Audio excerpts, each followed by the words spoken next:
Morning, everyone. Welcome. Hope everyone had a great holiday weekend. It's wonderful to see such a packed room. My name is Michael Camilleri. I direct the Dialogue's Peter D. Bell Rule of Law program. And today we will have a discussion on Venezuela's migration crisis. Very happy to welcome you all to that. Venezuela, as I think everyone in this room knows, is in the midst of a democratic, economic, and humanitarian crisis. The contours of this crisis are familiar: political repression, constitutional breakdown, 4-digit inflation, and severe shortages of food and medicine, to mention a few. And among the most striking kind of visible manifestations of this crisis are the images of thousands of Venezuelans crossing the Simón Bolívar International Bridge to Cúcuta, Colombia, on a daily basis, some of them with no plans to return. An estimated 2 to 4 million Venezuelans have left their countries since 2009, including at least 500,000 in the last 2 years. The sharp rise in outward migration by Venezuelans has put serious strains on the resources of neighboring countries, particularly Colombia, where UNHCR estimates conservatively that 600,000 Venezuelans reside, but also Brazil, Aruba, Curacao, and Trinidad, among other countries. Mass migration is perhaps the most obvious way in which the Venezuelan crisis has become a regional problem. And yet the response thus far has been piecemeal and largely disjointed, with individual countries left to respond as well as they can, with little support from the international community and no provision for burden sharing among countries in the region. So to consider the implications of this crisis and potential policy responses, we're very fortunate today to be joined by 3 very distinguished panelists. To my left, Shannon O'Neill is the Vice President, Deputy Director of Studies, and Nelson and David Rockefeller Senior Fellow for Latin America Studies at the Council for Foreign Relations. She is also the author of a recent CFR report, a contingency planning memorandum on the Venezuelan refugee crisis that hopefully you all saw on your way in, and if not, I'm sure can find on CFR's website. And we're also very, very pleased to be able to co-sponsor this event with CFR. Francisca Vigo-Walsh is a senior advocate for women and girls at Refugees International. She was previously the researcher for Central African Republic at the International Rescue Committee and has more than 15 years of field experience in refugee protection around the world. Francisca, great to have you here. And Danny Behar is a Venezuelan and Israeli economist, the David M. Rubenstein Fellow in the Global Economy and Development Program at the Brookings Institution, as well as an associate at the Harvard Center for International Development. Again, welcome all. Fantastic to have you here, and I think this will be a terrific discussion. Shannon, let me start with you. Excellent report. Congratulations. I'm just going to read what I thought was one of the kind of key lines in the report and ask you to respond to it. So you argue that, quote, the United States has few effective preventive tools or strategies to compel the change in Venezuela's policy or government needed to alleviate the current suffering. Therefore, the United States should focus its efforts on mitigating the detrimental effects on those fleeing and on their recipient countries. So essentially, you're arguing that the efforts to get Maduro to kind of change his course are unlikely to succeed, and that the U.S. should shift its focus to dealing with the spillover effects of the Venezuelan crisis. So maybe you could summarize for us how you came to that conclusion and what specific steps you think the United States in particular should be taking at this time. Great. Well, thank you so much to all of you for coming and for the dialogue for hosting us all. This is obviously an incredibly important issue, and I think one that gets much less attention than it should. I mean, we are seeing a refugee crisis that is just growing, but already with over 10% of the population having left is up and getting towards the levels of Syria and of other countries around the world where we've paid a lot of attention, and I don't think this one yet is. As I started looking at the options here, because so much of this is made, almost all of it is made by the Maduro government. There are choices that they have made over several years and accelerated in recent years that have led to this humanitarian crisis. But we've seen very little action on the international side and very little effective action. And so as the United States thinks about the tools that they have, one of the main tools, or the main tool that they've used so far, is sanctions. So we have seen sanctions on individuals in which the Europeans and Canadians have followed. We have seen sanctions on financial instruments, so not allowing them into international markets. And we've heard a lot of talk of ratcheting up of other sanctions against oil exports leaving, those coming into the United States, sanctions against our own exports of dilutants or other materials that would go into Venezuela, or perhaps sanctions against the energy industry overall, as ones that are being talked about out there. But if we look at sanctions and the history of sanctions worldwide in many areas, we find that they are an incredibly blunt tool. We find that when they work, they take a very long time to lead to any effect. And we find that really the only times that they are successful is when they are asking for behavior change and not regime change. And so far, if you listen to the Trump administration, they are not just asking for behavior change, right? They're not just asking for a resolution of the FX rate. They're not just asking for these things. They're asking for a fundamental change in the government, right? They are asking for democratic elections and the like, which would, given the popularity of this government, lead to a change. And so this has really become a zero-sum game. And I think are unlikely, if further sanctions are put in place, to do much to change the situation there. In terms of what's happening for the people. You never know. We could wake up tomorrow and all of a sudden there would have been some sort of change in government led by the military, led by others. But I think that is, unfortunately, unlikely to happen, even if you limit the flows of currencies in, even if you limit things through sanctions. So given that that is a very blunt tool and the one that the United States has been focused on, I don't think it's going to be effective. I think this government, there will be a day when we will see a change in Venezuela, but I'm not sure it'll be anytime soon. And so given that, and the report that we wrote and the analysis we did was more about, well, how do we ameliorate the effects for the Venezuelans? How do we ameliorate effects for the up to 4 million Venezuelans who have fled, the more that are fleeing every day, and perhaps for those that still remain? Are there things that the international community can do, and also the United States? And so there it is, really dealing with a refugee crisis. I know, Francisca, you've probably dealt with this very much on the ground in many places, so you'll have ideas of what to do there as well, and I'm sure Danny as well. But one thing that we have not yet done, at least in my view, I don't think the United States has turned to this as a main priority or policy instrument. We've seen just recently some authorization for USAID to begin going in there, but it was just the beginning of it. The Congress has put in bills, humanitarian aid and the like, but mostly just focused on within Venezuela rather than those that are moving outside of Venezuela, which obviously this government or the Maduro government has refused to even accept that there's a challenge within his country, much less accept aid from the United States or the UN. But this is something that I think the international community should be turning to in a much stronger priority. Both the United States, the countries in the region, we have some of the Americas coming up. The focus there will be corruption, anti-corruption, which is rightly the focus that they've been planning for many years. But this humanitarian crisis, it is a time when you have leaders from every nation in the hemisphere, including those that are being affected, Colombia and others, where they could come together. I think this should be the discussion, and I think it should be the priority, frankly, for the U.S. government. How do we help those that are fleeing? Great. Thanks, Shannon. Terrific. Danny, let me turn to you. I know you've spent a bit of time crunching the numbers on what a regional response to this would look like, but maybe just to take a step back first. Can you talk a little bit about the push factors, the economic conditions and humanitarian conditions within Venezuela that are causing people to flee in these kinds of numbers? And what do you expect over the coming months, maybe the coming year? Are those numbers likely to hold steady? Are they going to increase? Are they going to decrease? What's your prediction in that sense? Sure.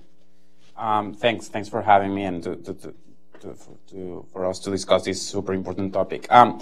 Well, indeed, I think one of the reasons that some people, I was talking to the folks at Voice of America before, and some people that are a little bit hesitant of calling this a refugee crisis instead of a migrant or whatever crisis, because there's no war in Venezuela, which is sort of the mainstream definition of how refugees come. Not the only one, but to be honest, if you look at the numbers, I mean, the humanitarian crisis that is happening in Venezuela is as bad as there could be in any country having a civil war. The GDP of Venezuela has collapsed by more than 40% in 4 years. I think that the only country that has had such a collapse, or higher than a collapse, is Liberia during their civil war, when they lost over 90% of their GDP. But besides that, Venezuela comes as second. There's an hyperinflation, in which prices are doubling every month, and that's going to keep getting worse. Now we have a new currency, apparently, the sovereign bolivar. I don't know how that one is going to last. There is, but when you look at the humanitarian side of things, things are really, really bad. I mean, the infant mortality rate is 2 out of 100 babies below a year die. That's as bad as the country with the worst infant mortality rate in the world, which I think is Pakistan. It's up there at the same level. Poverty rates are above 85%, which is the same as Haiti or Sub-Saharan Africa. So this is really a terrible situation that is similar to war, and that's why you see these people who are fleeing because they just don't have any food, they don't have any medicines. People are dying from preventable diseases. People are losing weight. There's 75% of Venezuelans have lost up to 20 pounds of weight on average. So this is really a humanitarian crisis that we haven't seen in this hemisphere, and we haven't seen in a rich country, an oil-exporting country, and that's the main reason, together with the lack of hope that I think Shannon was pointing to, that there seems like it's not going to be a change in the next few months, and because the government has resisted to even acknowledge that there's a crisis, so there's no way to bring in the humanitarian aid inside of the country. And I think that I don't want to get very much into the how we got here into the economic details, but I'm happy to. But I think the main reason for those that blame it on the price of oil and so on, this problem came much before. This is a result of huge mismanagement and corruption that started with the Chavez government. Yesterday we celebrated Passover, so let me bring you a Bible story, which to explain you exactly what they did, because they did exactly the opposite of what any economics students in their economics 101 class will learn in the first week, which is that you remember the story of the 7 fat cows and the 7 thin cows in the Bible, the dream that nobody understood what that means, and the explanation of the dream is that you're going to have 7 good years and you have to save for the 7 bad years. Well, when Venezuela and the Chavez government experienced the longest and largest oil boom in the history of the country in the mid-2000s, instead of saving some of that money for when the bad times will come, not only they spend it all, not only they borrow more, but they started printing money because they even couldn't borrow anymore. So that's how you end up in a country that has the largest debt as a percentage of exports in the world. That's why you have the only country with hyperinflation in the world. And now there's not even food to feed your own country. And just to finish, and this also shows, this whole episode shows something very important to ethically measure this government, because throughout all these years, when cash was running low, they had a clear choice. Either we import food for our people, or we keep paying Wall Street. And they clearly kept paying Wall Street until the very last moment in which they couldn't do this or do that. But Wall Street was their priority until last year, which they couldn't do it. So this also shows like what kind of moral and ethical positions this government always had. Thanks, Danny. That's great. Francisca, you bring a global perspective to these issues,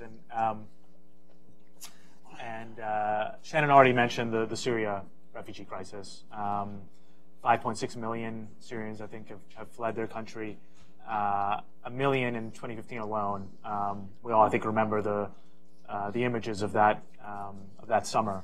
Are there lessons that we should be looking at? Are there things we can apply from refugee crises or migration crises that you've seen elsewhere that are perhaps applicable to the kind of regional response that Shannon is recommending? Indeed, there are. The first is to recognize the scale of this humanitarian crisis. I think that the humanitarian community has been extremely slow to recognize it. And to be fair, UNHCR, the UN Refugee Agency, did quite a bit of internal advocacy and tried to push some doors open In 2015, 2016, they were working on a contingency plan along the Colombian border with the Office of the Coordination for Humanitarian Affairs. Quite a bit of internal advocacy went on within the UN system as well to keep to keep UN humanitarian presence scaled up, despite the peace agreement in Colombia, foreseeing a massive influx. That fell on deaf ears, or perhaps on just too tight budgets, as humanitarian dollars in Colombia started shifting towards a peace agreement. At present, it is quite bewildering to see the numbers of individuals that are not new. I mean, we saw the same trends of displacement from Venezuela as we saw from Syria in the very beginning. Individuals just crossing the border, moving assets out of the country, bringing family out, looking for safety, coming back into the country, usually the most wealthy, and then an implosion, which arguably happened much quicker in Syria than it did in Venezuela. But, I mean, all the traditional indicators were there. But when you look at the numbers, I mean, if you look at the responses, for example, to South Sudan, where into Uganda you had an average of 3, sometimes 5,000 persons per day arriving, there was a massive response. And a response not just traditionally led by the United States, but also by the European Union. Tremendous amount of money that went into the region, specifically to Uganda, and the UN Refugee Agency deploying its A teams to Uganda and the region to respond. And we haven't seen that at all in Latin America. And there are multiple reasons for that, I surmise. One of them is, while I think openly the countries in the region were turning a blind eye, they were providing legal alternatives, pathways to legal permits such as humanitarian visas and whatnot. Venezuelans are not quick to self-recognize as refugees. I was quite struck. I interviewed some Venezuelans crossing into Cucuta in mid-2016, and the number of people that I interviewed that did not make a connection between the political situation and their current status and reason for migrating into Colombia and beyond. UNHCR is now estimating that in the best case scenario, we're going to see another 1.7 million in 2018 alone. So the UN agency now, lessons learned, first immediate reaction and fundraising mechanism, which now UNHCR has released a supplemental appeal for what is a surprisingly low amount of money to cover 9 countries where migrants and refugees are arriving, only $46 million, which is a conundrum that I can't really understand. Again, it's a very conservative approach rather than a true raising of the alarm. Up until now, if my numbers are correct, I think as of last week, there was only a $2.5 million or $2.2 million contribution from the United States, which seems to be a bit of a mismatch between policy or at least policy that is stated, as you were mentioning, Shannon. Some lessons to learn moving forward right now in the immediate future as money is fundraised and the UN Refugee Agency can start operationalizing a plan for support is that host countries must recognize the expertise of the UN Refugee Agency and work together with the Refugee Agency and civil society for a holistic response. This is a bit of a, in multiple other countries that are near failed states, if not failed states, all humanitarian space is often given to the UN and civil society. That won't be the case, but that will also mean that there are lots of hiccups and trials and tribulations in how all parties learn to work together. Localization of aid, recommendation for UN agencies and international organizations as well that oftentimes sidestep local organizations and the power of Venezuelan civil society. Tremendous brain drain that can be brought to bear in the response. I think think I'll leave it there for the moment. That's terrific. Thank you.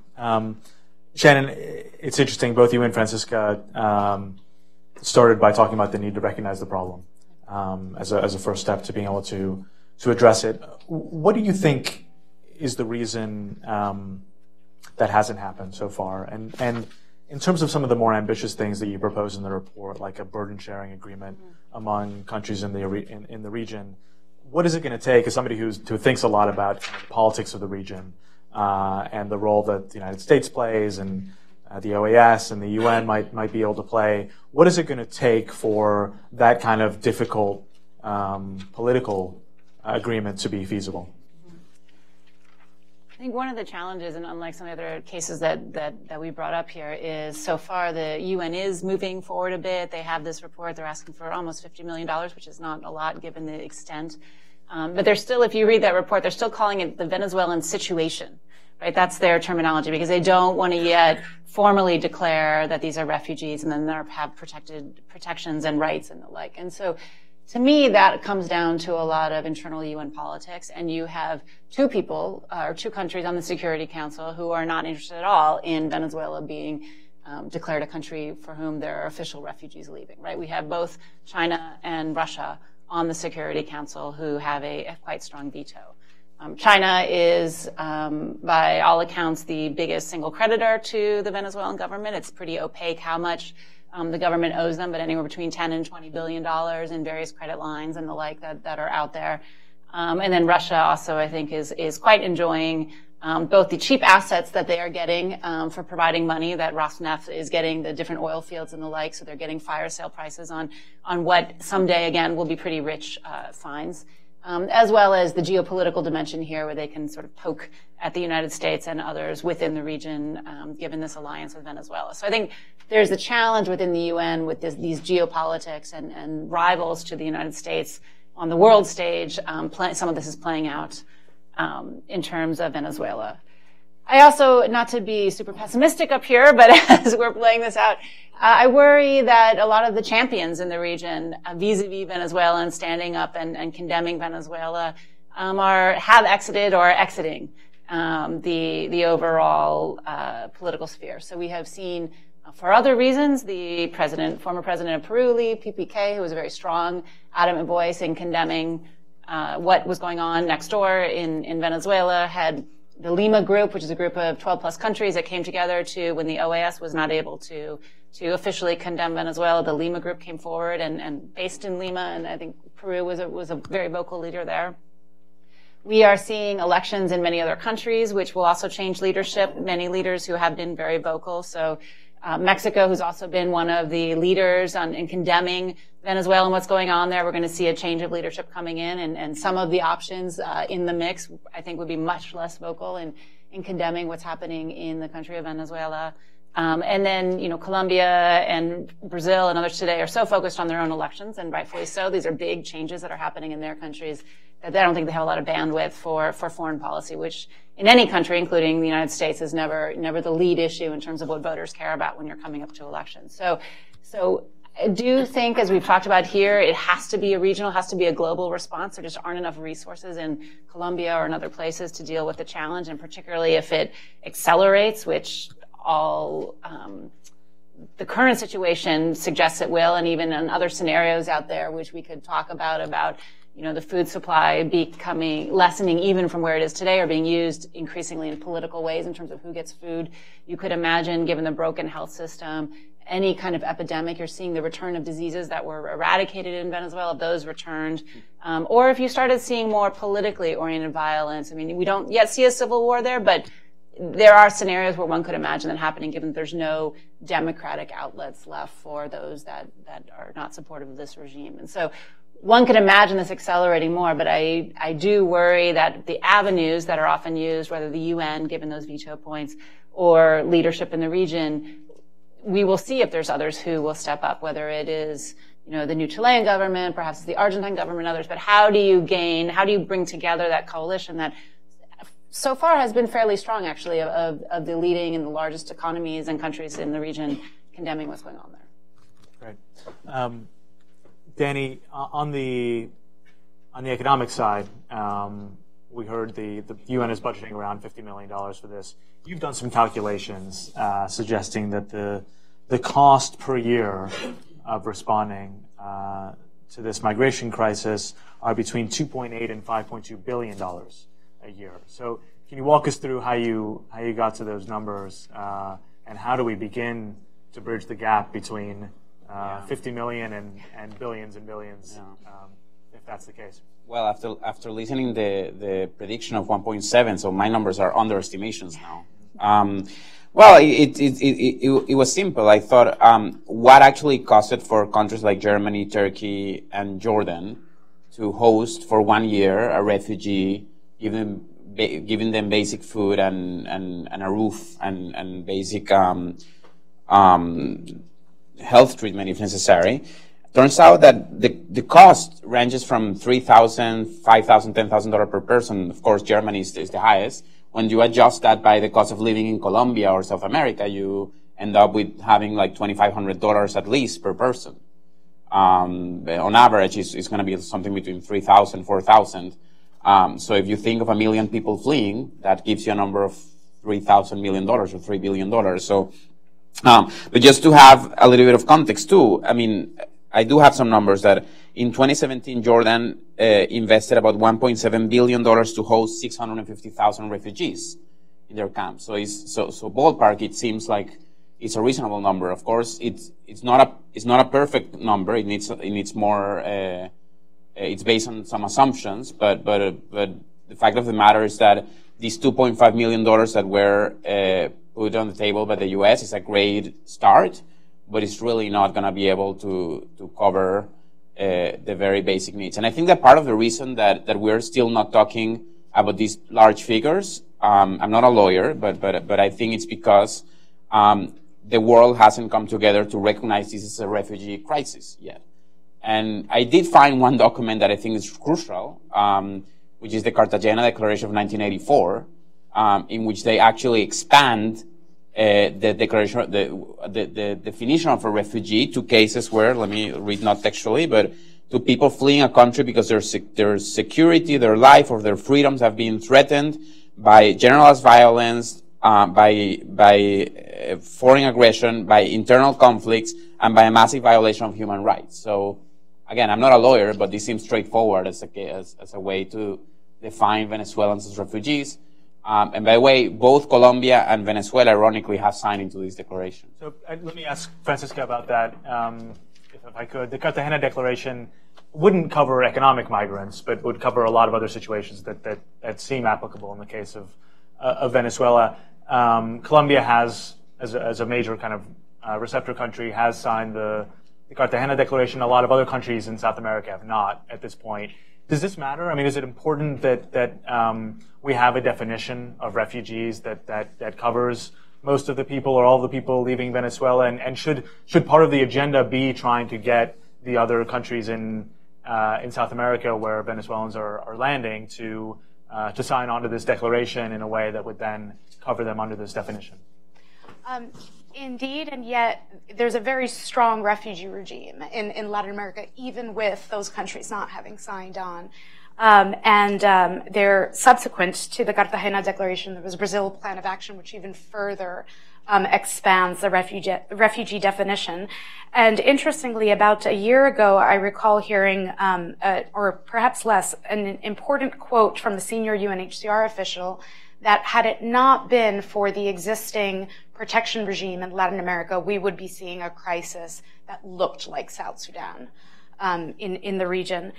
That said, I think that it's interesting to note, if I may go back to one of your points, beyond the Security Council, the same dynamics are happening within the humanitarian community as well, of how to protect the space within Venezuela, humanitarian access within Venezuela, and a significant population of refugees for which UNHCR holds a mandate.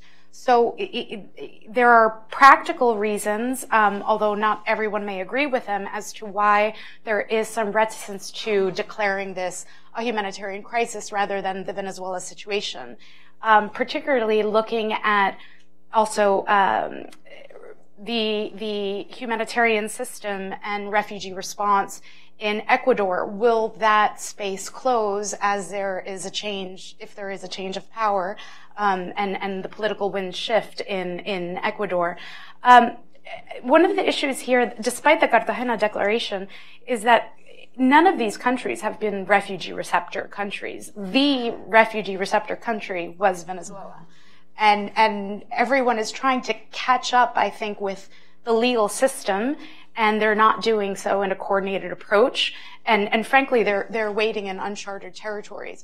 What I'd like to kind of raise the alarm where I think that the most significant problem that we have, which we're not completely aware of because they are smaller numbers, is in the Caribbean basin.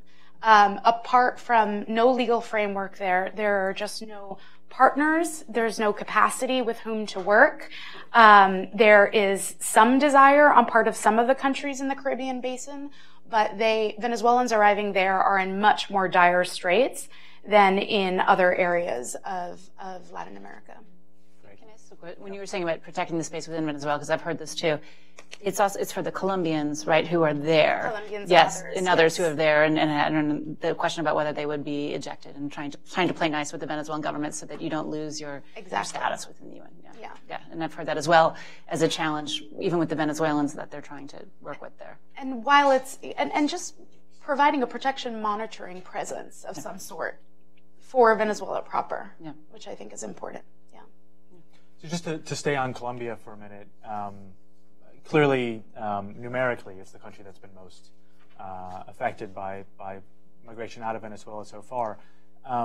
Shannon, we've seen elsewhere in the world, and Germany is maybe a good recent example of this, of the way in which major inflows of refugees can have political consequences domestically. That the strain that's placed on domestic services and resources and rumors or realities regarding rising crime can fuel xenophobia, and so there's an effect there potentially that can be problematic. Are you seeing this anywhere in the region? Are you concerned that we may begin to see it? What's the political impact you think this could have over time? My impression with talking with people in Colombia, I mean, Colombia already had its own challenges in this election, right? You have a president who has become so unpopular, at least in Colombia, that nobody wanted to run on his party's ticket, even his vice president and others. So there already were challenges and huge polarization divisions within the Colombian electorate over the peace process, obviously. So I think there are a few challenges here. One is that at least some of the areas that the Colombian government is trying to reintegrate through the peace process overlap with the areas where refugees are coming in. So you have areas that already were very underserved in terms of infrastructure, state-led infrastructure and basic schools and all the like. And you're trying to integrate the people, the Colombians who were there and were fighting the government, at the same time that you have this whole host of refugees coming in. You also have, as these refugees come in, and particularly those who have insecure, uncertain status, right? They didn't come over and apply for asylum, or they didn't come over and fit within the various application, a formal application. You have them there in areas where the FARC or others are changing their own business model, and you can prey on these people, either traffic these people or bring them in as participants within their criminal groups. So you have this whole challenge of an influx of very vulnerable people, either as participants in illegal businesses or as prey to those illegal businesses at the same time. My impression in talking to people down there is that it isn't affecting the national politics yet as much, but it is affecting very local politics. And you've seen while most of the Colombians, many of the Colombians have been incredibly generous and open and to the Venezuelan people, you have seen some instances of xenophobia, people upset that they're taking the very few jobs that are there or the access to basic infrastructure. And while unfortunate, it's somewhat understandable. My impression is that actually it's some of the Caribbean countries that are more overwhelmed, and that they're starting to affect a bit the politics. And Panama is another one that also has had real challenges with the influx of Venezuelans there. Actually, I was speaking with, and then I think other of it is localized. I was speaking with some senators from the northern part of Brazil who are struggling a bit with the challenge there. It's lesser, just given the access for Venezuela and the roads that come through the Amazon are fewer and farther between to get down to Roraima and other places. But there is some localized effect of just overwhelming basic infrastructure. If this continues, which I don't see how it does not continue, and if the numbers of 1.7 is a conservative estimate, which is horrible to say, but if it is, then I would expect this to play out more and more within elections, both with those, how do we help the Venezuelans, but how does this affect me as an individual? Because as I sort of said before, usually politics, when you're going and voting, it often is very domestically oriented. So there's not a lot of space for these big foreign policy decisions, which could lead many of these countries to postpone or slow down a bigger response, the bigger response that's necessary, unfortunately. So does that mean there's a window now to try to make these decisions that will shrink over time? Well, I do think, one, the exit of people who would lead this window. But I think, unfortunately, in a lot of these countries, we're already entering a window where they're much more concerned about appealing to domestic constituencies than they are thinking about these bigger foreign policy initiatives. And it's only when you come out the other side and you have a president that's chosen, you have a Congress that's chosen in these various countries, and you have that first year a mandate to do things before you go back into the election cycle. So, I mean, already in Colombia, obviously, we're in the election cycle. Brazil, we're full on entering the election cycle. Mexico is right there in the middle of it. All of these, I think, it's very hard for them to do anything over the next several months, unfortunately, or a few months, depending on which country.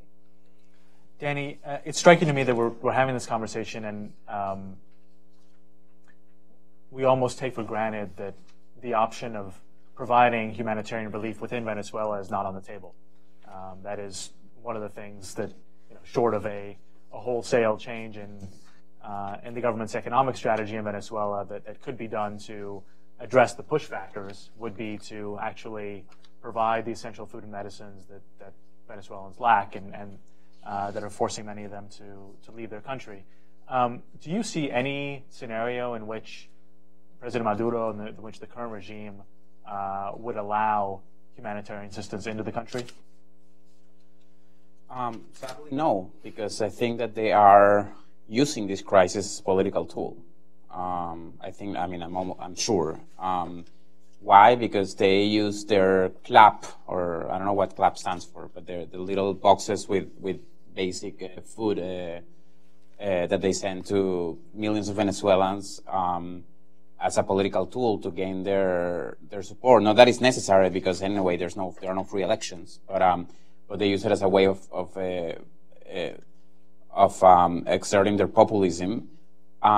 And also, because this crisis fits so much into they found a way to fit this so much into their narrative by saying that this is part of the economic war and the sanctions, even though the crisis started much before the sanctions. And,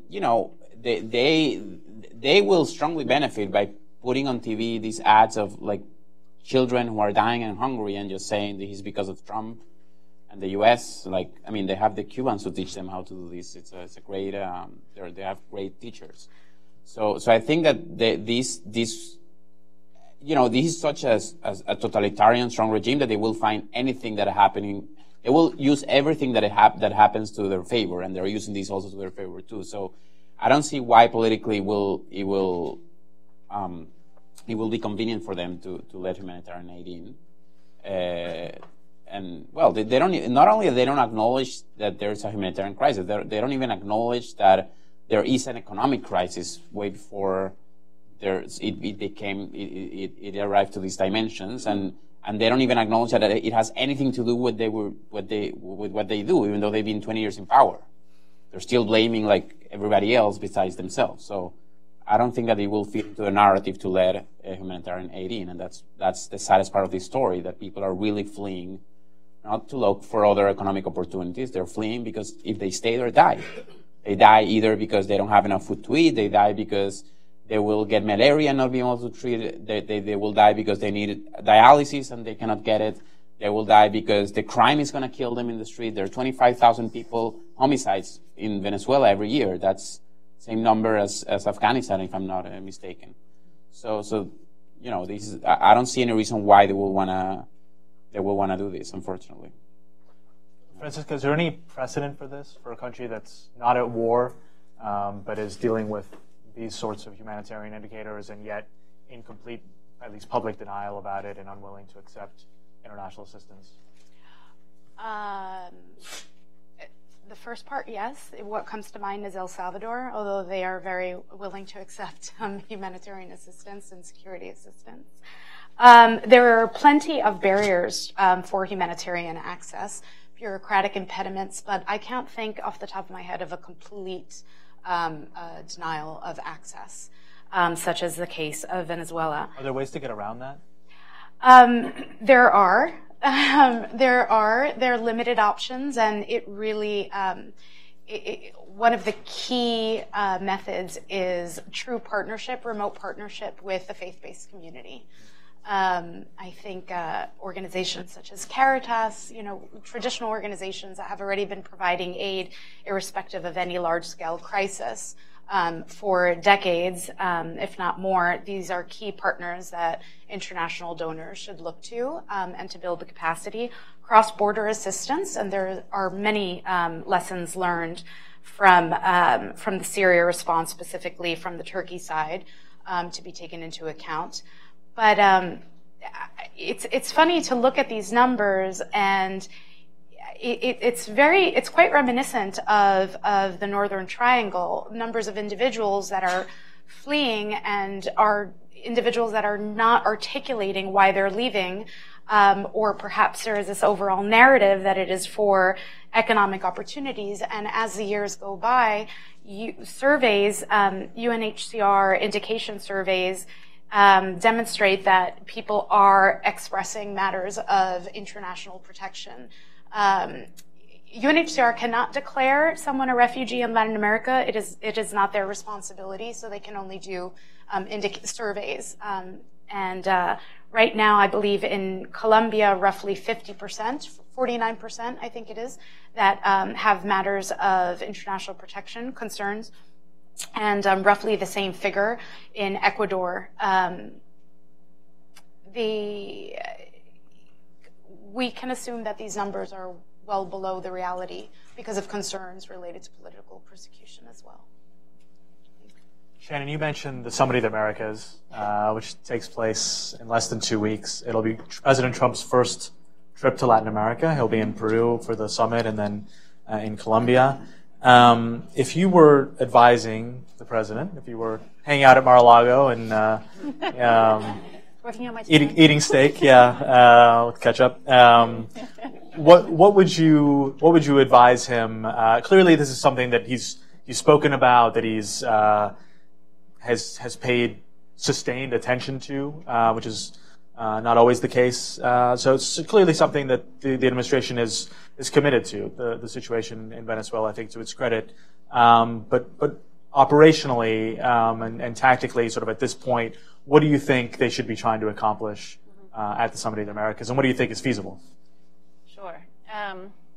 If I was advising him on this policy, I would say it's time to turn.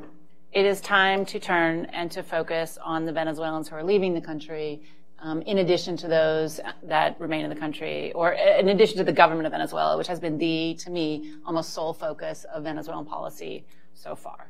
And if you are so concerned about democracy, if you are so concerned about human rights and the things that you rightfully step forward and you talk about with all your Latin American counterparts when you talk about Venezuela, this is part and parcel of that situation. You need to focus on the benefits of democracy and prosperity and all the other inclusive democracy that we talk about and that we and this administration puts forward. Part of that, the responsibility, and part of that to show the benefits of this form of government vis-a-vis other forms of government, more authoritarian forms of government, is this, that you can protect people, that you can help people, that you can allow them in their most dire moment, give them some sort of hope. And in that means working with all of your counterparts within the region, particularly those hardest hit, but all of them, because even those who don't share a border with Venezuela, where you don't have this crush of people coming across, they too can participate. They can participate in taking people who are fleeing, because many will not go back for a period of time, and if other refugee crises in the hemisphere, historic ones, show us, they may not go back ever, frankly, some of them. So other countries that are further away, can they take people? Can they participate? I think there is an importance that the United States has often led on these issues historically. And I think there's space for us to lead again, particularly right now in a region where the leadership is so in flux. I think there is a space for us to do that. And then finally, I would say, if you want to do all these things, if you can convince the administration that this is what you need to do, you need to put people into the positions who are going to be able to do it operationally. And so the State Department, the parts within the State Department that deal with refugees, that deal with migration, the USAID, all of these have to be filled, because even if you have the desire to do so, you can't do it unless you have people there actually able and willing to implement it. Let me ask you about one other specific thing on the point of what the U.S. can be doing, and that's leading by example. So some have suggested that TPS, temporary protected status, should be applied to Venezuelans who are already, as your report mentions, the leading requesters of asylum in the United States. Yes, yeah. Is that something, I don't think it's something you mentioned in the report, but is that something you think should be on the table as the U.S. thinks about how it can contribute to a collective solution? I mean, I think that is a mechanism that we have. This administration is not particularly interested in increasing. I mean, they've halved actually the number of asylum openings, so they're not particularly interested in that. But this is an avenue, one that is very familiar for Latin America, and two that I actually think could get some bipartisan support up in Congress, is that you have both Democrats and Republicans who are worried about this and actually have a pretty united position on Venezuela. I think TPS would be a mechanism. And it also could allow things to happen much more quickly, which is what we need today. Great. Danny, let me ask you the same question for the summit and beyond. What do you hope will happen? What do you think will happen? Well, I'm not particularly optimistic in the sense that I don't see a change in Venezuela happening anytime soon. I think that there's going to be an election, which is not really an election; it's a coronation, as a friend of mine likes to say. And people are going to keep fleeing because there's as long as there's really no attempt of seriously dealing with the economic situation, which would involve going to the International Monetary Fund to bail the country out, which this government, I think, would not do. Even though they do like to take more money from other people below the desk. I don't see really any exit to this crisis, and that's why we're going to keep seeing this. But I am optimistic about the future in the sense that also this outflow of Venezuelans into all the many countries in the world can really be and will be a very strong force to rebuild the country. I devote most of my brain power to do actual academic research on the benefits of migration. And I think that this, I mean, even within a sad circumstances as it is, I mean, the fact that we have Venezuelans going to many other countries, learning, finding knowledge, learning new technologies, and they will be able to bring this back to the country once there's a change. I think that this will have a very positive impact on the development of Venezuela in the years to come. And by the way, we are seeing a lot of that right now. I mean, a lot of countries are actually benefiting quite a bit of the Venezuelan talent that is going. In Colombia, the oil industry has been hugely benefited by the inflow of Venezuela. In Houston, Texas, you don't have to go very far. And I think that this flow of people, this labor mobility going around back and forth, I think it's a huge, it's the unlikely key to economic development that we haven't yet realized, and that's for another discussion. But I think in the case of Venezuela, this will actually be very positive in the medium or long term.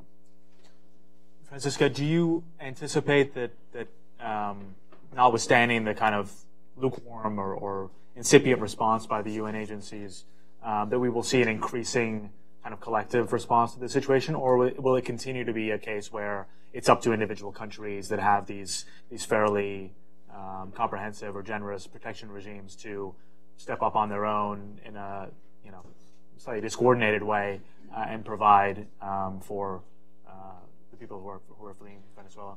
I want to be hopeful and believe that there will be a coordinated approach. I think that the first step for that now is a supplementary appeal which so many of the activities is UNHCR supporting countries with a coordinated and regional approach.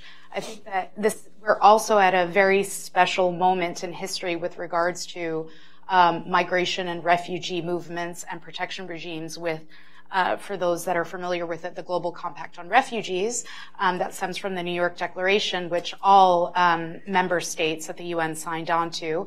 There's interesting precedents in October of 2017. 6 countries in Central America came together for a comprehensive refugee response framework. For a regional approach to dealing with refugee movements and internally displaced in Central America. I think that the north of South America, well, I think all of South America could look towards this example and try to mirror that. I think that pursuant to a recommendation from the Inter-American Commission on Human Rights, these countries have to consider a prima facie determination for Venezuelans. And the most critical recommendation that I could give and hope that countries will be moving towards from Latin America side is to keep borders open. Access to work permits, access to livelihoods is critical to crack down on smuggling and to ensure a healthy immigrant community, if you will, refugee community. And from the global north that is looking to support this, I mean, one of the critical reasons that is understudied and not shared well of the European refugee crisis was lack of access to livelihoods in refugee communities in Turkey, in Jordan, in Iraq. And people just got fed up after years of displacement in the host countries for Syrian and Iraqi refugees and started moving towards Europe. We will likely see that as well if we don't step up to the plate and support much more than $46 million of funds. Terrific, thanks. So I'm looking around the room and seeing a lot of experts on this issue and a number of Venezuelan friends who have had to leave the country for the reasons that we've discussed here. So I want to open up at this point to questions. We'll take 3 at a time. Please introduce yourself, and if your question is directed to somebody in particular, please mention that as well. Let's start right here. My name is Francisco Marquez, Executive Director of Visión Democrática. We work with the Venezuelan diaspora. Just a 15-second comment that sometimes I think it's underestimated, the fact that the medical collapse or the health system collapse combined with the hunger crisis is really just exacerbating everything. So in terms of deaths and the migration, I think that even thinking about 2019 and 2020, this continues is pretty much worse. And I wanted to ask and deep dive on you said on the mechanisms of going over the government to provide aid to Venezuelans. And seeing, I heard of Syria that they didn't just they worked with diaspora members and also churches. But there's one thing that's happening in Venezuela is that a lot of the local NGOs are wearing down. So I'll give you an example. We were with some people this weekend. She said she used to have 25 volunteers. Now she's down to 4 because of the massive migration. And also a lot of organizations report like half their members are hungry as well.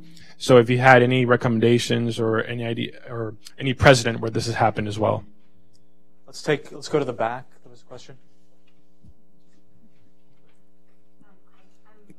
Claire from CRS. I just had 2 quick questions. One is, do you think that there was a request put out by PRM for $46 million that's going to start in 9 countries that's going to start in August? Do you think that will be helpful? It's like they put out a request for proposals from civil, like international organizations. So just to maybe help be happy, like a little bit of good news. And then, and there was a press report too that the administration was thinking of contributing to the $46 million appeal an additional maybe 10 million. So I don't think it might be as low as we think it is. And the only other question I have, not being a Venezuela expert, is that, do you sometimes feel like the fact that when in Mexico, for example, if a Venezuelan request refugee status, they'd probably more likely to get it than, say, a Central American. And when you see UNHCR came out pretty strongly, you should consider all of these people leaving from Venezuela as refugees. Whereas when it was from Central America, it's mixed migration, some economic migrant. Like there was like a hesitation to say that, yes, all these people fleeing El Salvador, it's because, I'm just wondering if there's a disconnect between the way people are treated. If you were in Mexico and you're a Haitian, are you a refugee? If you're in Mexico and you're Venezuelan, are you definitely a refugee? And if you're not, if you're from the Northern Triangle and you're not considered a refugee, you know what I mean? Like, is there a kind of a disconnect between the two? That's my question. Let's go to the second row here.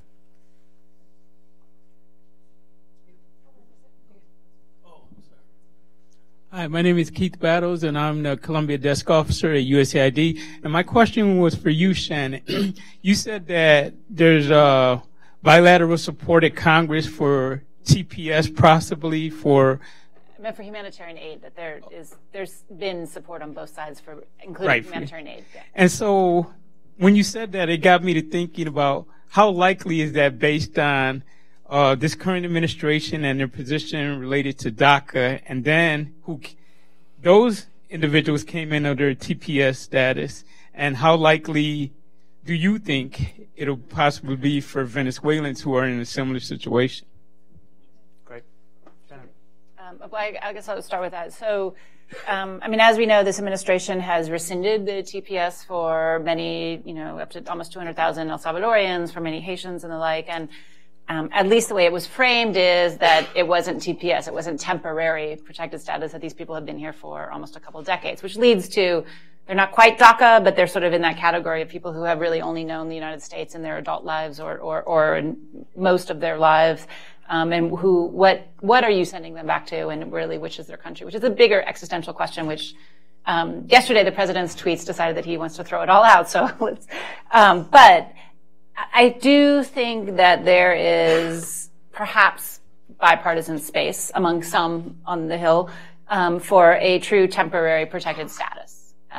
Now, there's always the challenge, what does that mean? Is that a year? Is that 2 years? All of a sudden it becomes 20 years, and then you're back to the situation that this president has said that he is not in support of, and there are many and some on the Hill who also would agree with him on that. So I think that is a question, but if we are dealing with, if this administration wants to address the humanitarian side, and this administration has said that they don't agree with asylum cases, or they don't want a high number of asylees here in the United States, then this could be a mechanism that at least if there's 1.7 or more million people pouring out, that there perhaps could take in a group and at least give them an immediate place of safety and protection. And I do think that there are leading Republican voices on the Hill, many senators and representatives from Florida who really care about this issue. They find it resonates politically with the base down there that they hope to attract.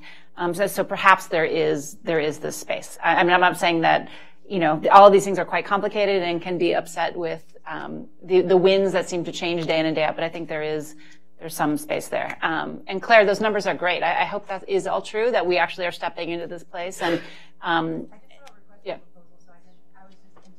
Yeah. For it now. So it was only 9 countries, and I don't know which ones. I think maybe Trinidad too, but a lot of the ones you mentioned. So that's a hopeful. Yeah. That there is a beginning of this turn to it, right? But it means that PRM, they have to put people in those positions to implement them. Francisca? Yeah, I haven't seen the RFP myself, so I'll definitely look that up when I get back to the office. I find it curious that it's the same figure, 46 million, and same number of countries. So I'll be curious to dig into that. Do I think that's positive? I think that's a phenomenal move. But again, I mean, $46 million, whether it is an RFP or whether that's a UNHCR appeal, it's barely even a drop in the bucket. It's absolutely nothing. And we can do more. And not only the United States as a donor, but the European Union as well, if we look at what numbers are for any other refugee crisis. I mean, that is really a drop in the bucket. With regards to Central America or the Northern Triangle in particular, I hear the frustration and I agree with you, but I do think that there has been a dramatic shift, and UNHCR has come down very strongly on that this is a protection crisis, and these are refugees. And prior, the now Secretary General Antonio Guterres, when he was UNHCR Commissioner, High Commissioner in the Northern Triangle, he said this is a refugee crisis, and there has been significant UNHCR scale up and investments. And just to say on Mexico, I have to laud Mexico despite its tremendous problems with access to asylum. They have not only increased and almost accepted all Venezuelans that have actually applied for asylum. There's a huge gap between the Venezuelans that need asylum and are applying for asylum, unfortunately. But they are doing now the same for Hondurans and Venezuela and Salvadorans. With regards to your question, I don't really have an answer. It's, typically what you'll see is increase in cross-border assistance, where permissible. If you look at the example of Syria, that happens, but that's also into areas that are not under government control. So I can't think of I can think of similar situations, but not with solutions. Yeah. Okay. Let's go to the front here. I'm Timothy Towell, excuse me, a former State Department person, 31 years, but all in the last century, so I might have a old-fashioned point of view. I love the questions and I love the answers, but I'd like to ask you why you asked Shannon what you'd advise Trump. I thought in my day, the Yankees, and Tillerson mentioned Monroe Doctrine, how awful. Yankees meddled around in sovereign countries to the south. But it's now your turn, even though Trump thinks everybody's a bad hombre. I don't see any bad hombres here. The Brazilians are busy. The Colombians have been busy for 20 years, and the poor Peruvians are now busy. So is Trump going to meddle around and act like a 20th century Yankee and remember that Tillerson said Monroe Doctrine? And we read in the paper there was a coup attempt 2 weeks ago by a very dynamic military unit and a leader there. Are there patriotic people down there that say enough's enough and get rid of the bus driver or not? We've got two questions in the back on that side. Let's take those two. Hi, Christina Burelli, V5 Initiative. I'm no expert in refugee crises, but my question is, do you think there's an unspoken fear on the part of the countries to actually talk about a refugee crisis and recognize it, such as, what you mentioned at the beginning, because they fear that it might trigger an even bigger refugee crisis and bigger kind of flow of people?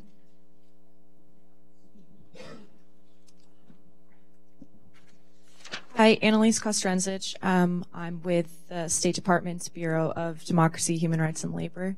My question's for Francisca, because I believe you said you went to Cucuta. I know that the migrations officers are kind of like hampering down on deporting people who are there, mainly Venezuelans, without proper documentation. If you could just speak a bit more on what that looks like and what kind of effects it's having for folks who perhaps want to move into Colombia but are afraid of being deported. All right. Since I'm the moderator, I'm gonna dodge your question and rephrase it and pose it to Shannon. President Trump spoke last year about a military option in Venezuela.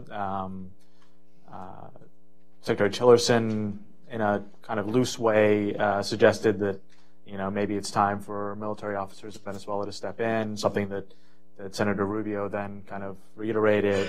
We've certainly heard from voices in the Venezuelan diaspora, like Ricardo Hausman, that perhaps it's time to think about a military intervention, albeit a multilateral one, not led by the U.S. necessarily, or exclusively the U.S. I mean, I guess the question is that helpful? Is that when you think about the kind of big picture and the kind of pivot that you were suggesting in terms of U.S. policy, is it is it right? I mean, should we be thinking about those sorts of options? But even if we're not, is it useful to be able to kind of talk about them when we're going to need to build the sort of coalition that you're suggesting to respond on the humanitarian side?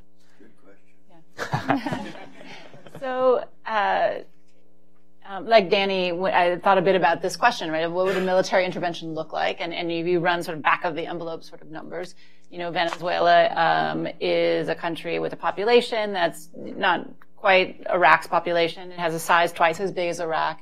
It has some of the same challenges of infrastructure and stuff that you would need to protect. And so if you're actually thinking about a military invasion, you would probably need something, and talking with some folks in our government who think about these things more deeply, larger, at least as large, if not larger, than the occupying forces in Iraq. So we're talking 150, 200,000 troops.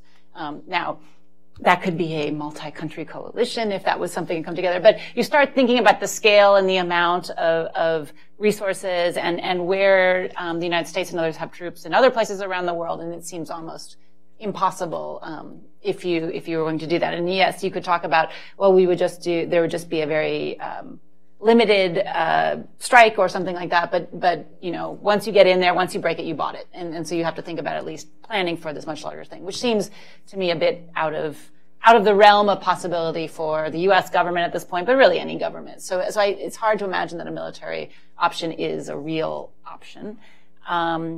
It does, when the United States starts talking about military things, it tends to get the hackles of Latin American governments up, and we've seen that response to that when Trump sort of dropped that into one of his press conferences, the unified response, even for those that are no friends of this government, and in fact, enemies in very strong ways or have been forcefully condemning, they also condemned that.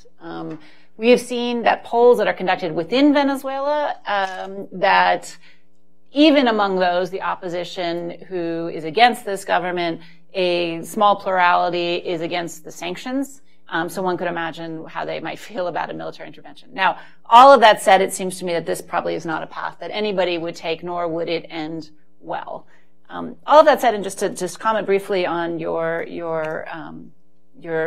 question, is the United States, sometimes rightly, sometimes perhaps we get a bad rap, but is seen as sort of the big gorilla, the one who kind of gets in there and a bit clumsily breaks things, even as it tries to be involved in the region, sometimes goes in for its own self-interest and perhaps not the interest of other countries. We have this long history and complicated ones that, every Summit of the Americas, particular presidents will bring up and remind the President of the United States, whoever that is, about that.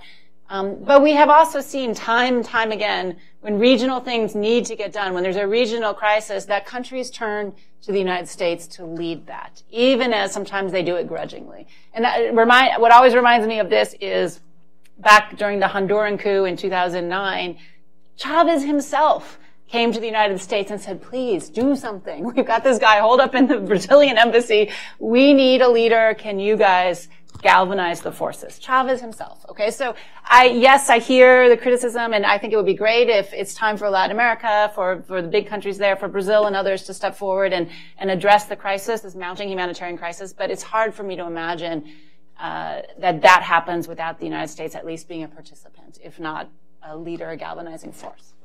Dan, you want to comment on that? Well, I was actually going to comment on the question. I think that was great, but the one comment I want to say is that I don't know. I think that the choice of words is very important, because when people talk about the military stepping up in Venezuela, it's not about. It's about risking constitutional higher flow. Yeah, call it a uncertainty that people will have on what's going to happen when I cross the border. So I think the flow is still going to happen, but of course that will trigger it more. And I think I don't really know how to deal with that. I think that's a legitimate concern, particularly if Colombia doesn't have the infrastructure to deal with this. They don't have it in place to deal with this. So I don't really know what other countries have done. When you're right on the moment of it's about to be a refugee crisis, but it's not yet, and that's a great point. I think, personally, I think that the choice of words is incredibly important. We can apply that to this discussion as well. I'm not certain that there's an unspoken fear that declaring it a refugee crisis will increase the flow. I think the flow is unrelenting and it won't stop no matter what terms and names we put on it. I think the fear is rather, once you acknowledge something, you have to do something about it. You assume responsibility. And in today's protection regime, when a country is unwilling to provide protection and safety and security to its citizens, and those citizens cross a border, it becomes the responsibility of the host country. So not recognizing it as a refugee crisis may stem to a degree from there. Taking off my humanitarian hat, I also think, there's a political dynamic that we can't ignore. It's a very delicate relationship for many of these countries with Venezuela and with Cuba. I mean, the road leads back to a degree to Cuba. And I don't think it should go underestimated what impact there may have been the fact that a peace agreement, a very delicate peace agreement, was being carried out, negotiated in Havana while this crisis was starting to unfold. There may have, I'm no politician, but there may have been some political calculus there. And then the other question was on the border, Cucuta. Yes, indeed. I think numbers dropped from 33,000 to 25,000 a day in recent weeks after Colombia. Well, Colombia's border is still open, but effectively it's not. Once you put up bureaucratic impediments such as requiring new transit cards and passports, when clearly that is nearly impossible right now in Venezuela. I personally don't think it's a smart move. I think it's a very porous border. The only thing, it won't keep people in Venezuela. It will just drive up criminality, smuggling, trafficking, including sex trafficking. So the border is open, but effectively it's increasingly closed. And actually, I think it's very interesting if you look at the timing of the UN refugee guidance note, encouraging countries to not exercise the refoulement, the forced repatriation of people in need of asylum or international protection, as well as consideration of Venezuelans for different pathways to legal residence.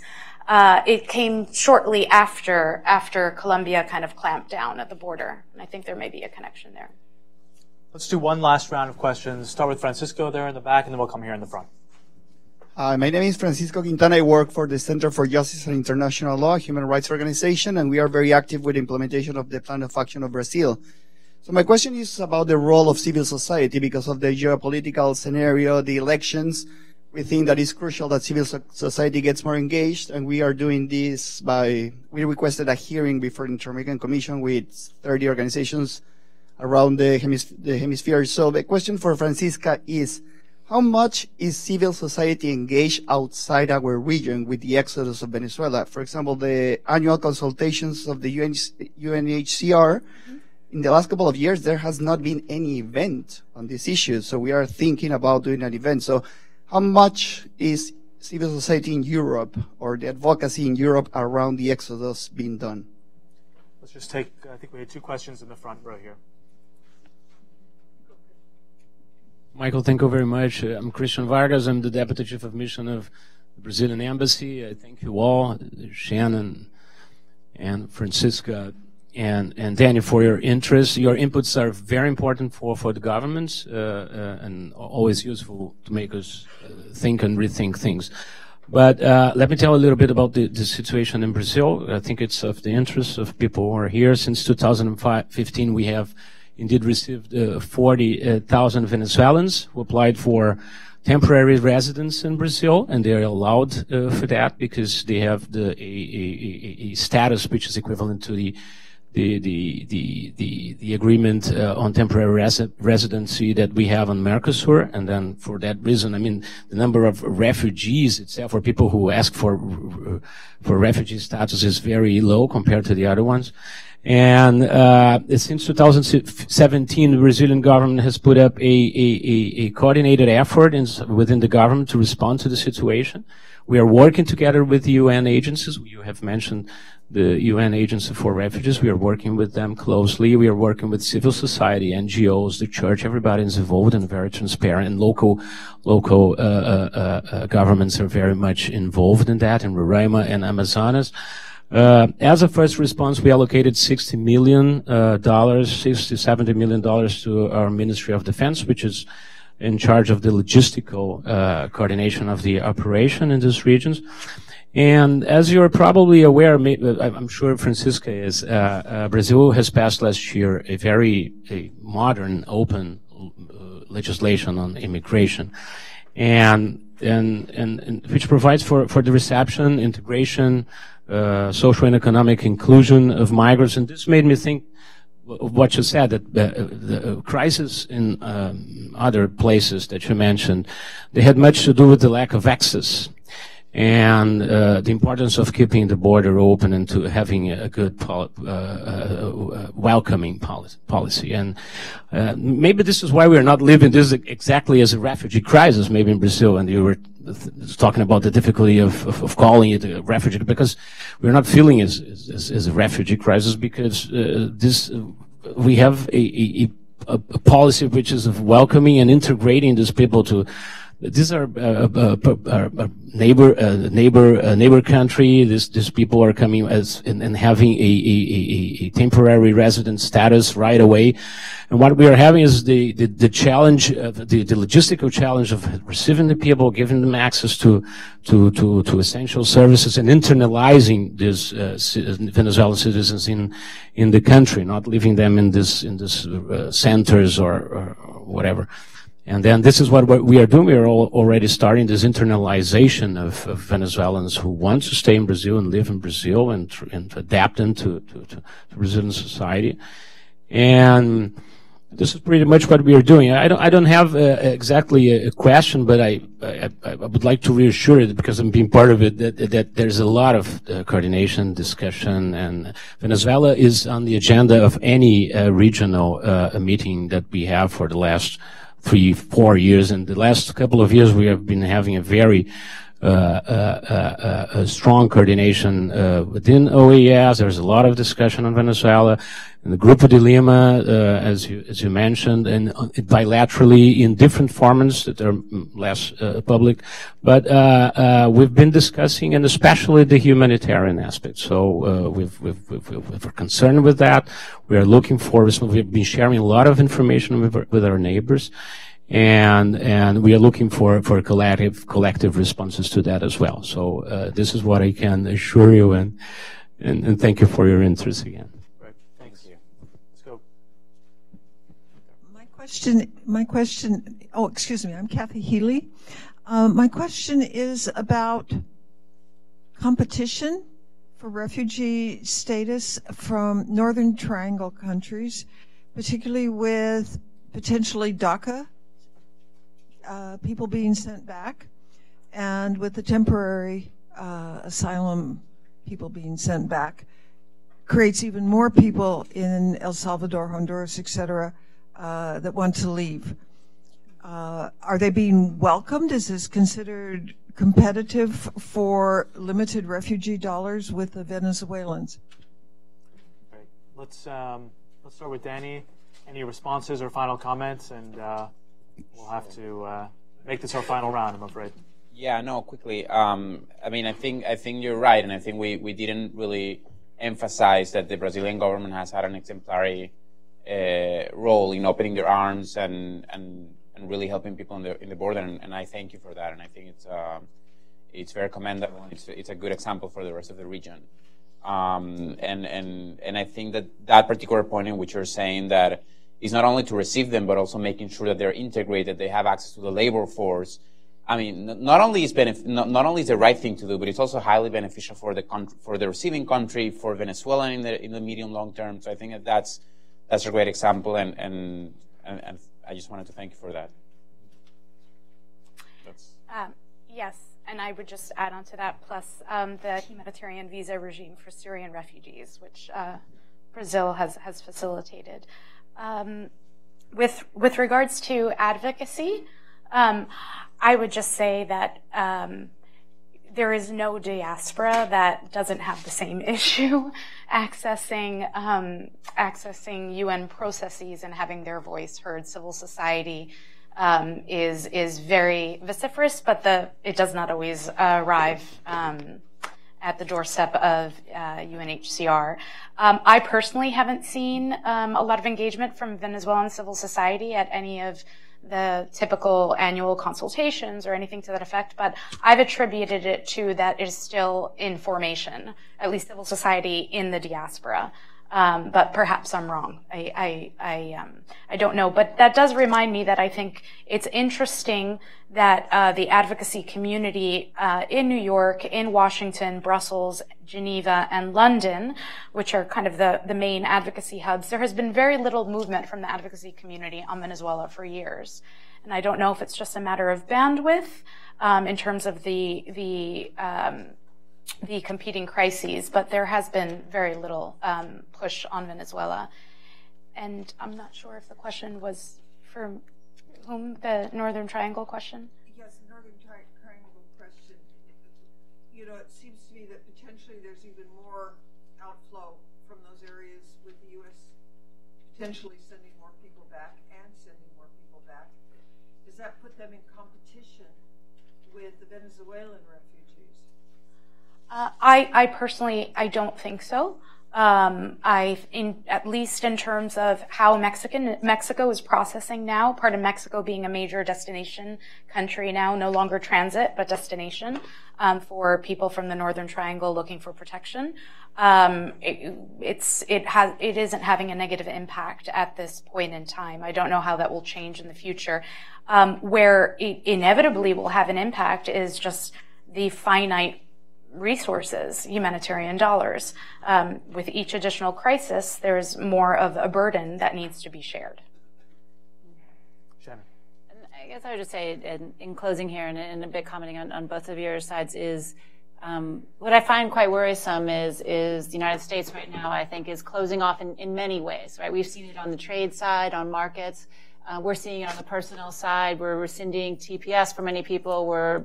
It seems not renewing or finding a path for the DACA students, many from Central America, most from Mexico, but many from Central America. We're pulling back even on the number of asylees that we're going to accept overall, which, you know, there will be some competition if the spots are half what they used to be. And this is all happening at a time when we are potentially facing the biggest refugee crisis in our hemisphere in modern history. And I appreciate greatly what Brazil and others are doing, but I think unfortunately Brazil will end up having to do much more given the size of its economy, the size of its population, and its ability to absorb, because unfortunately I do think our country, it is a time when we will not be the ones to step up in the way that I personally believe we should. Great. Danny, Francisco, Shannon, this has been terrific. Really appreciate you being here. Before we thank our panelists, let me just thank Elizabeth, Irene, my colleague Ben, for all their help with this event. Great co-sponsoring with CFR. Hope we can do this again. And now please do help me thank our panelists.